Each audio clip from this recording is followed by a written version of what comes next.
Yan yung kanto na namin. Tapos ito yung lalakaran ko pa. Doom! Nakita niya yung school na yun.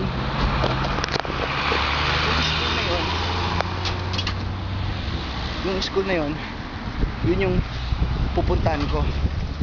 Doon pa sa likod nun. Tapos sasakay pa ako doon. Layo, no?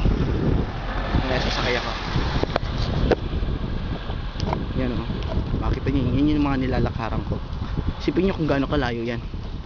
Tapos ayun, doon yung kanto namin pinalalabasan. Tapos lalakad pa ako. Tapos paglakad ko, sasakay pa ako ng bus. Tapos yun yung susunod na bayan. Susunod na bayan. Pero yung Seoul na pupunta namin, Diyos ko, layo. 2 oras ang biyahe simula dito hanggang doon. Subway pa yun, ha. Tapos yung kina Ate Melody 4 hours. Ay puta, minsan inaabot ng 5 oras, depende. Tapos ayun, naglalakad-lakad lang ako, hanap lang. Ayan, ewan ko, foreign workers din ata ito, pero ewan ko, Thailander. Bibira kasi Pinoy dito sa area namin. Minsan nga wala pag papunta ako sa Yam.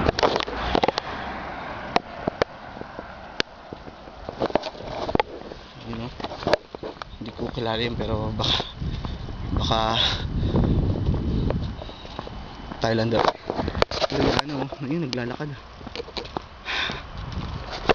Amin ko, nakakapagod kasi bilis ko maglakad. Gusto ko na makarating kasi nalulungkot nga ako pag linis. Kaya isipin mo pag gabi, walang ilaw sa poste. Walang ilaw sa poste. Naglalakad ako, naulan pa. Diyos ko. Kaya pag dalawa kami ni Jesse, kwentuhan lang kami ng kwentuhan. Para kami mga tanga. Minsan yan, nagsasawa na kami. Oo. Ngayon sigurado pag nakita niya ito, pagtatawanan niyo ako kasi lagi lang ako mag-isa. Pero sanay na ako. Hindi na ako na masyadong naiyak. Pero noon dati, may mga kokong video hindi ko pinakikita sa iba. Kasi ayaw makikita nila malungkot ako. Pero parang ganito, lagi ko nililibang ng sarili ko. Yan, gaano kalayo. Abuji ata, makakasalubong ko. Yun yung nasa Sikdang nagaling. Babay na.